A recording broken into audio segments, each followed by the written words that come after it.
So this interview is part of a series I'm working on to really do a deep dive to understand why is it that Canada has fallen from 3rd in 2010 in e-government rankings to 47th, which is where we are as of 2024. It's a huge drop, and I feel somewhat responsible for this because I worked for the Government of Canada on digital transformation during this period of time, and so I'm super keen to really understand what happened, where did we go wrong, and how can we change that. So this is part of a bigger series. At some point in the near future, I'll release the full video with edits and different ideas. But in the meantime, enjoy this interview. Excellent. Hey, Yogesh, welcome. Welcome. You are the second ever person I've recorded on this podcast, YouTube adventure I'm going on, so I really appreciate you making time. But why don't we start off? Tell me about yourself. Who are you? I mean, obviously I know you, but for everybody else, how would you describe yourself? So, hi, I'm Yogesh. I spent the past 3 years with GovInsider. So that meant I was reading, writing, and talking to lots of interesting folks about digital government in Singapore, but also kind of in Asia more broadly and the world. So that's who I am. Now I'm doing something else, but still kind of tied to, digital government, digital public infrastructure, and it's a space that I find really interesting. Yeah, I was trying to think, where is it? The Creative Bureaucracy Festival was the first time that we met. Yeah. So another shout out to the Creative Bureaucracy Festival. Great place to meet people. I'm actually interviewing Luana tomorrow, who's another person that I met through the Creative Bureaucracy Festival. So it's a great place to meet people. Well, I'm really keen to sort of dive into your experience. So you went and you've studied sort of digital government transformation across a bunch of different contexts and countries, mainly in Asia, although I know you recently did a deep dive into Estonia. You've obviously done some dabbling in Canada as well. Could you tell me more about, what are some of the countries that you dug into and what caused you to sort of decide to do that? Right. So as part of GovInsider, we had a focus on exploring digital governments around the world. We do have a focus on Asia, so we did stories on Japan, on Kazakhstan and Azerbaijan. But I was also personally interested in what was happening in Europe and in North America as well. So we did a bunch of stories from there. I've done stories on Germany, on Estonia, like you mentioned. So, a broad range of different contexts, different countries, Canada as well. Yeah, that's where I guess the interest came from, which was that we were doing a lot of stories in Singapore, and Singapore is a really interesting country, but it's also a very small, very specific context. And it made sense for us as an editorial team to be like, okay, Singapore is one really interesting example. We need to put that in conversation with what's happening elsewhere to get a real sense of what does it mean when we talk about digital transformation in Singapore and in Asia more broadly. So that was the original impetus for us, I guess, exploring that global context. And then we just kept going, talking to different leaders, and then became more interested in the overall discourse around digital government. So what were some of the key patterns that you noticed as you sort of wandered around the world talking to people about digital government transformation? Well, I guess there are two parts of this. I would say there's like the technical side of this, and then the less technical side of it, the more political side of things. Technically speaking, I think there are certain themes that have come up and have become kind of, I don't say like orthodoxy, but have become the key trends that everyone talks about today. Things like the once only principle, for example, which is this idea that, when citizens give their data to the government, they only need to do that once, and then they shouldn't have to repeat that over and over again every time they go to a different agency. So if I've given one agency my address, that agency holds that address, and they propagate that to other agencies, so I don't have to repeat my address, my date of birth, every time I go to an agency to ask for something. So that's, for example, a concept that has become kind of prevalent in the space, not just in particular countries, but kind of generally speaking, the once only principle. And there are a lot of other concepts like that, like another common one is the life events approach, where you kind of create services around life events, like when you have a child, when you get married, and there are certain services that become available to you or that you need to tap on at that point. So those are some of the, I think, more technical trends that have become common around the world that you hear about. But I think when you talk to government leaders around the world, that's not really the stuff they get into until you press them about it. A lot of times people talk about the challenges they face and the institutional setup of things, because that's really where a lot of change either lives or dies, is how it's set up institutionally. So how much power the specific team has to push changes, how much power tech people have, because a lot of times when you don't have a strong core of techie folks, then ideas don't necessarily come out the way you expect it. So stuff like that. I think that's the interesting bit about okay, where is this agency located in the government? Does it have the power to make sweeping changes, or is it more of a consultant to other agencies rather than being able to set their own digital agenda? And what are the issues that comes with that? For example, another one is what happens if we kind of attract tech talent to the government? How do we do tech government in government if you don't have a strong core of tech talent? So I think these are the really interesting issues that a lot of people around the world have talked to me about. You know, how they manage this talent issue, this institutional setup issue, the issue of agenda setting. Singapore is currently ranked third in the e-government rankings. It's pretty good. It's pretty good. Third out of like 198, I think, or so, 196. What do you think is allowing Singapore to be so far ahead of everybody else? And has increased, because I think they were 10th or 12th or something in 2022. Yeah. So they've increased. They've moved into third place. They're ascending. What's allowing Singapore to do that? Well, I think that's a good question, and I think there's two parts of this, right? I think maybe we start with the e-government index, because the e-government index kind of has 4 major indices it uses to measure what counts as a strong digital government, and that's not necessarily reflective of good digital governance. The four indices, I believe, are the Online Services Index, the Telecommunication Index, the Human Capital Index, and there is a Local Online Services Index as well. That's new. So these 4 indices don't totally capture the whole of digital government, because it's very focused on, for example, whether you have the right strategy, whether you have strategies, whether you have certain outputs that aren't necessarily reflective of how well you're doing those things. And the other part of this is it measures a lot more than just digital government. So these indices also measure, for example, whether you have telecommunications infrastructure, do you have Wi-Fi, broadband, those kind of things. And Human Capital Index measures, are people digitally literate and all that, which is important stuff, but not necessarily reflective of how strong the digital government is. And that's for the whole entire country, right? Like the sort of technical literacy across the whole population, not just within the government itself, correct? Exactly. So that doing well in the e-government rankings does not necessarily mean you have a strong digital government. There are a lot of countries that, score really highly on the e-government index that people may not necessarily consider as having a very strong digital government. So that's something to bear in mind.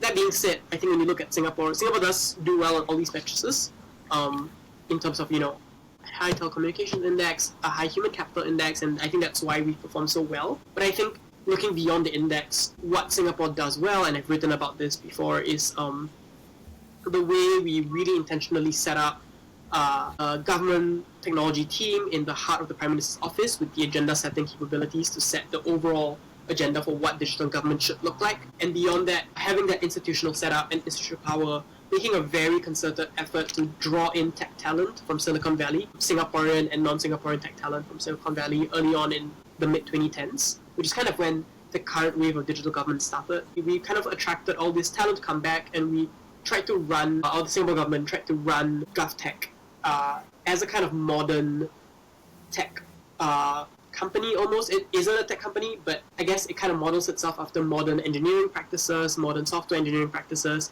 modern development processes. So it really tried to mimic, I guess, what leading edge tech companies were doing at the time. So it was trying to avoid the legacy trap, I guess, that a lot of governments had fallen into at that stage, where they were relying on old ways of working, more driven by bureaucracy than technological imperatives. I guess a question that comes to mind, so we look at GovTech, I'm just thinking, what is the parallel in other governments? So, for example, in the UK, you've got GDS. In Canada, you've got CDS, the Canadian Digital Service. Would you say GovTech is the same as those, or is there a difference between how GovTech works compared to these other ones? I think it's similar. I think this idea that you've got a digital center within government is very similar. I would say the main difference would be, for example, in Canada, CDS has moved around a lot. I think GovTech has almost always been in Prime Minister's office until I think very recently they might have changed, but I'm not entirely sure about that.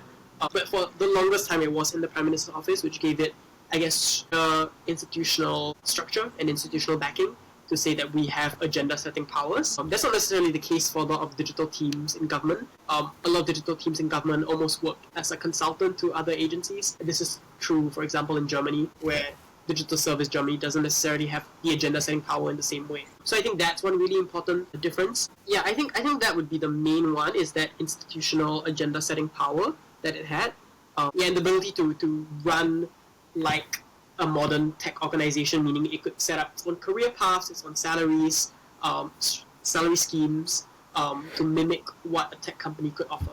Well, and I think for me, like, this is one of the things that has always, I shouldn't say always, but has really set Singapore apart now, that sort of like salary tracks and like positions that I feel like most other governments have tried to build digital into the current sort of salary schemes and career pathways, which doesn't work well, particularly because it doesn't track with the private sector. The private sector, you get paid way more. Singapore is different. My understanding is that Singapore, you actually get paid really well as a public servant. It's one of the better. There's like in places like Canada and places like UK, private sector is where you want to go. That's the best paying, the best work culture, stuff like that. Singapore, it's the public service. It's government. How did that happen? Oh, interesting. I mean, historically speaking, I guess Singapore has always taken an approach of, well, you need the best people in government, and you need strong talent within government, within the bureaucracy, within the political elite, in order to ensure that we are run well. So I think that's always been a priority in the Singapore government. So historically, this is an approach the government has taken. We have a very strong scholarship recruitment scheme from secondary school to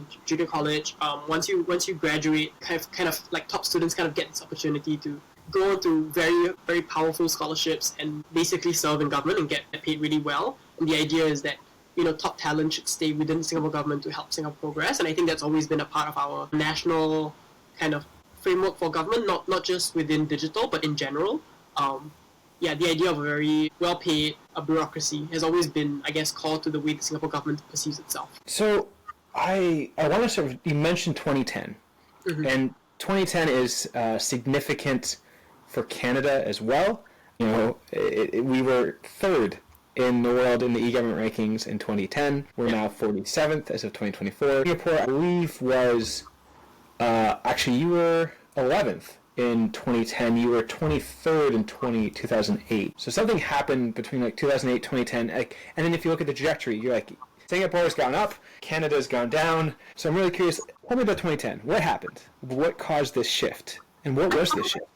I probably wouldn't say like 2010 specifically is the turning point. To me, the turning point is like the early 2010s. In general, not 2010 specifically. I would say like the first turning point happened in the UK, really, in 2011, when the idea of GDS was floated. So I think Martha Lane Fox wrote this piece about what digital government should look like, and that's when the idea of the GDS was kind of developed in the UK. I'm pretty sure around the same time, Singapore already had a kind of digital team within government, but it was small.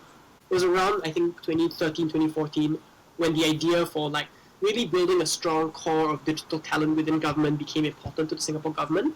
And so that was in an older agency that doesn't exist anymore. And then by 2016, IDA splits up to form IMDA and GovTech. IMDA looks at digital economy, digital society, and GovTech really looks at digital government. So I feel like it's this twins period where you see the UK, you see Singapore, and a whole bunch of countries start to really think about, we need a strong digital tech team in government that has talent, that we're not just relying on private sector companies. I mean, even in that same period, you've got the US, right? You've got healthcare gov, the crash of healthcare gov, and the creation of the US Digital Service. So it's all happening around this same period in the early twins, where governments are realizing that you can't fully rely on outsourcing. Tech needs to be a critical capability within government that we actively foster, and we don't wait for a big website crash to do that. Well, so I'm going to go down this rabbit hole just because I'm so keen to talk to you about this, even though it's not the original thing I was hoping to talk to you about. But you wrote a fairly deep dive into the evolution of Singapore's digital government. And I was reading through it, and there's something in particular that jumped out at me that I wanted to dive into you with. And that was this pendulum swing between outsourcing. Before this shift happened in the 2010s, Singapore, like many governments, was really focused on outsourcing digital needs, digital talent, everything to the private sector, and then procuring it in. And then the shift that you're talking about was a shift away from outsourcing in towards internal talent development. What do you think drove that pendulum swing? Well, it's a good question. I wasn't there at the time because this is purely me looking outside in. But, what drove the shift? I think, I probably should read my paper again. I think it was really this realization that, like, citizens are gaining, like, higher expectations for what services should look like. People have higher standards because of, like, what the private sector is delivering. And you can either, start to create bigger and bigger contracts for more complex projects, or you can start really, like, looking inwards and building that capacity to do it in-house.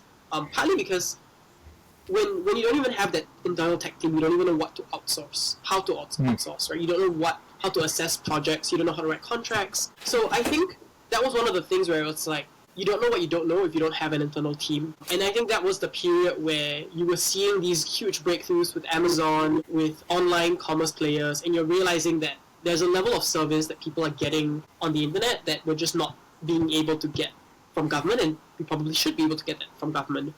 So I think, to me, that was probably the turning point. It was like the kind of shift in the way we were consuming services in the private sector and in general in our lives, and the rising expectations of government to be able to deliver similarly. Yeah, it's interesting to see how, and I think, it was stuff like the healthcare.gov scandal. It really showed government, like that rocked the space, not just in the U.S., but around the world, to have such a big tech failure. And the thing that is interesting, and I'm hoping to do an interview actually in the next couple of weeks around healthcare.gov. But one of the things that is fascinating about it is that not only did it fail, but the people on the team didn't know why it failed. And it was like, okay. And I think that led to this shift towards, like, we need to build in-house capacity. And like you said, there was some fairly landmark pieces of writing that really shifted the way we thought about things. The Government as a Platform piece by Tim O'Reilly came out in 2011. Martha Lane Fox, Revolution Not Evolution, as you mentioned, came out around soon after that. That laid a different path forward and says, look, government needs to be a player in this space on the same footing as the private sector to be a good procurement partner, to be able to regulate the space as well. But then also this idea of government as a platform meant that government had to reorganize itself. Countries like Singapore have really taken a major lead on that.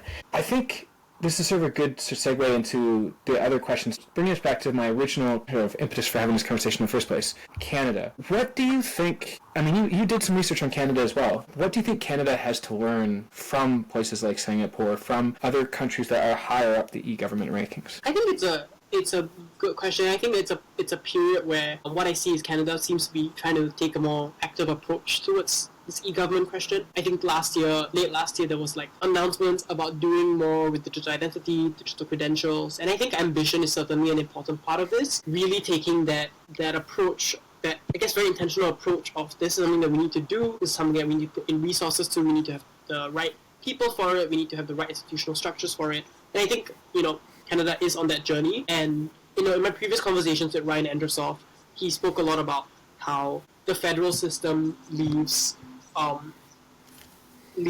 Canada in a tight spot because it's hard to propagate like nationwide changes, and so a lot of innovations are happening on the local level instead of on the federal level. But there are interesting trends emerging from that approach as well, where you see the rise of common components like GC Notify, for example, that are beginning to spread across. And I think so that's one very promising trend. Is this the way common components are spreading? And again, like I said, the leadership thing, so the leadership on digital credentials, on cybersecurity, that's something that seems promising. I think what Canada can learn from other countries, I think it's tricky, right? Because I think a lot of governments that are leaders in this space, like Singapore and Estonia, tend to be more unitary countries. You don't really get that level of decentralization and federalization that you see in, like, for example, Germany and in Canada. So a lot of the lessons, I would say, from Singapore and Estonia work better when you don't have that kind of decentralization. But then you see countries like India, where I think leadership and kind of that very clear drive as a country, even though it's a very distributed federal system, means that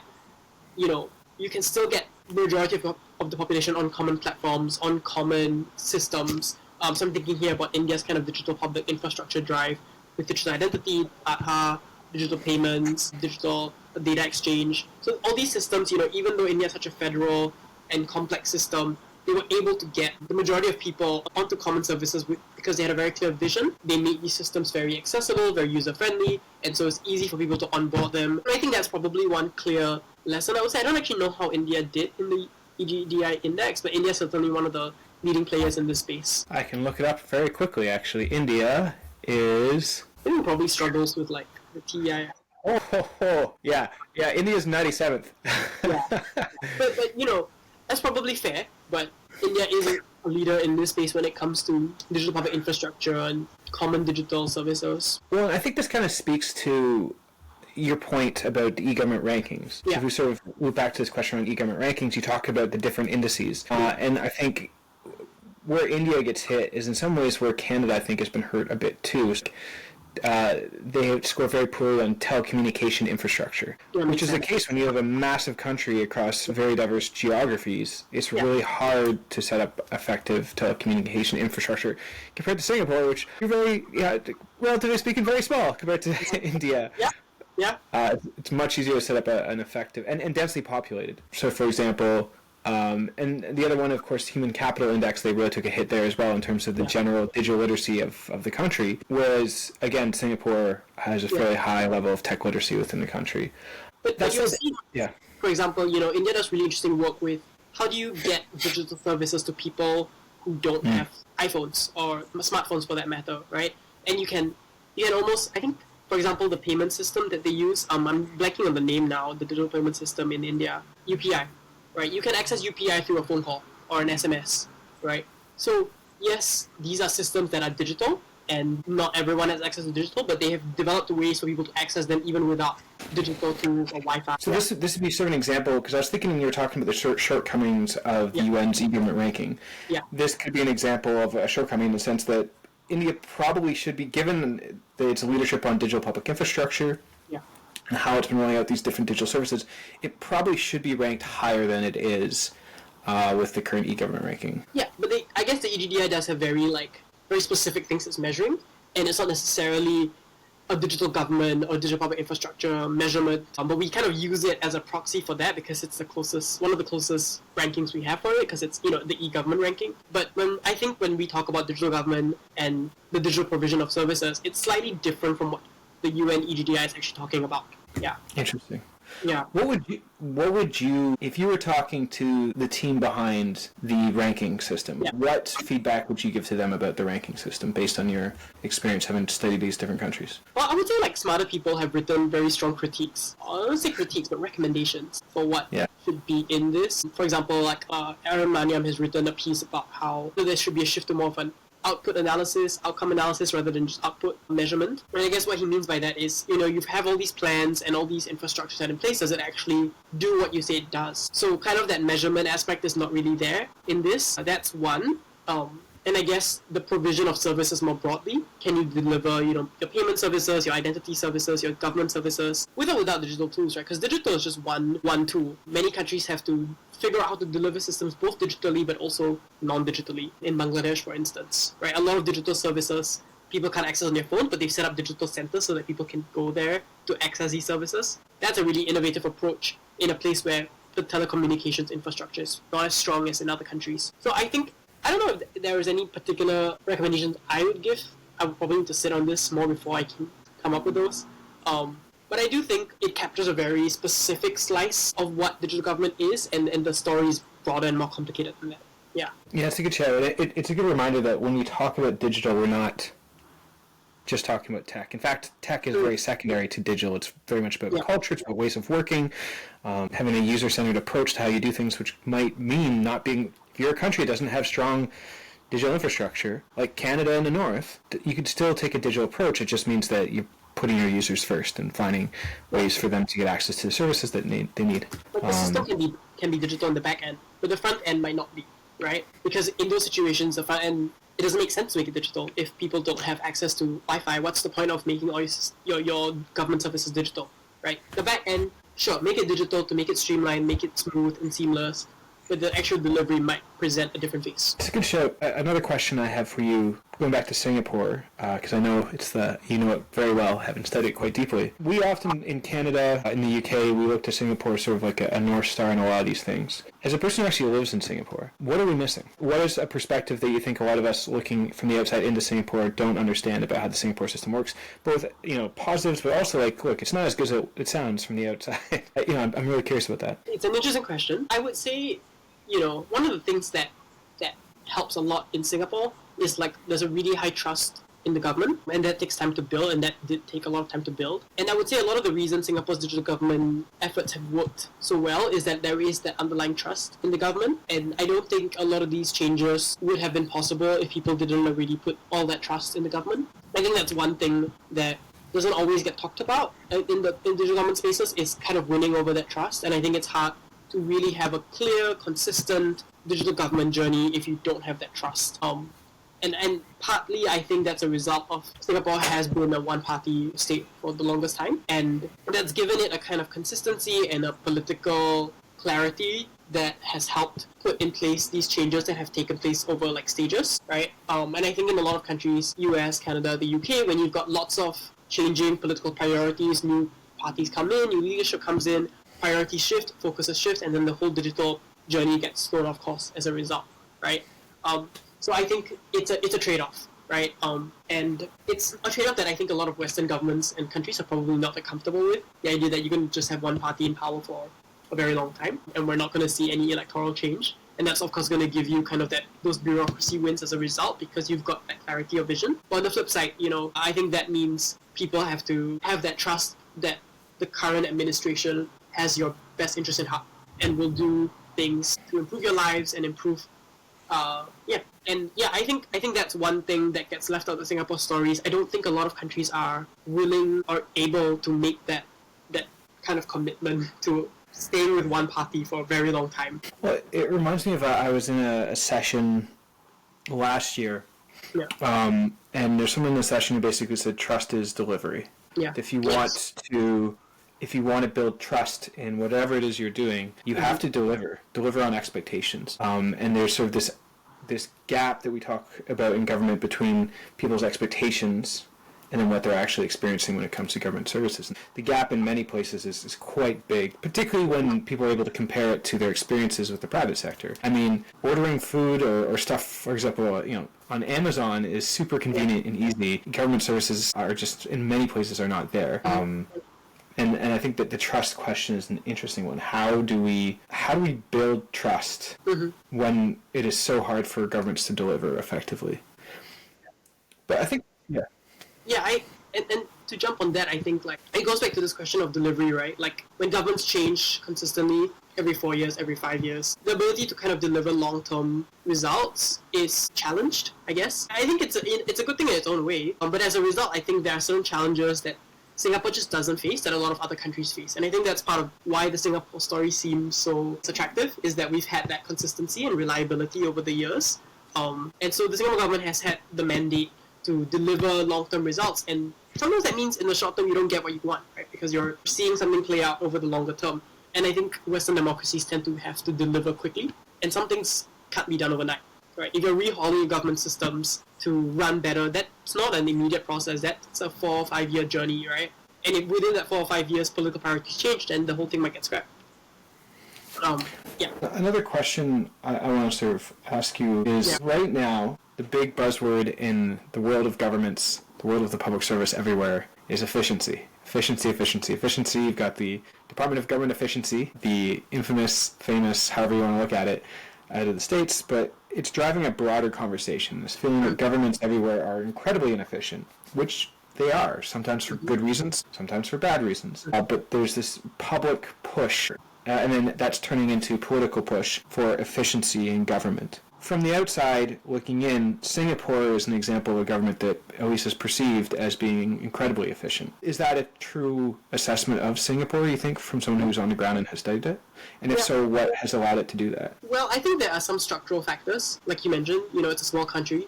It's relatively small, densely populated. It's easier to deliver services, purely because of that. We're very well connected. We've got a great digital government set up. It's easy to deliver services quickly. I, can pay my taxes online in like less than 5 minutes when it comes out. Everything's filled in for me. I just need to check that everything looks right, and then I just press submit, sign and submit. So I think that's part of it. Like I said, the political culture, that kind of consistency over the years, that kind of trust in government that's helped it. We talked a bit just now about bureaucracy as well. The kind of good salaries, clear career progression in government creates a kind of, I would say, government robustness. I don't know if that's a word, but kind of strengthen the civil service. Generally, civil servants are reliable and people you can work with, and I know that's true in most places, but in a lot of other places, civil servants are dealing with a lot of other pressures that you don't necessarily see here. Yeah. I would say probably those are the big factors for government efficiency and effectiveness. Yeah. Cool. It's good to know. The question, of course, then is how do you transplant that into something that's very different? Canada, UK, Germany, so many countries, states are just structurally so different than Singapore. Yeah.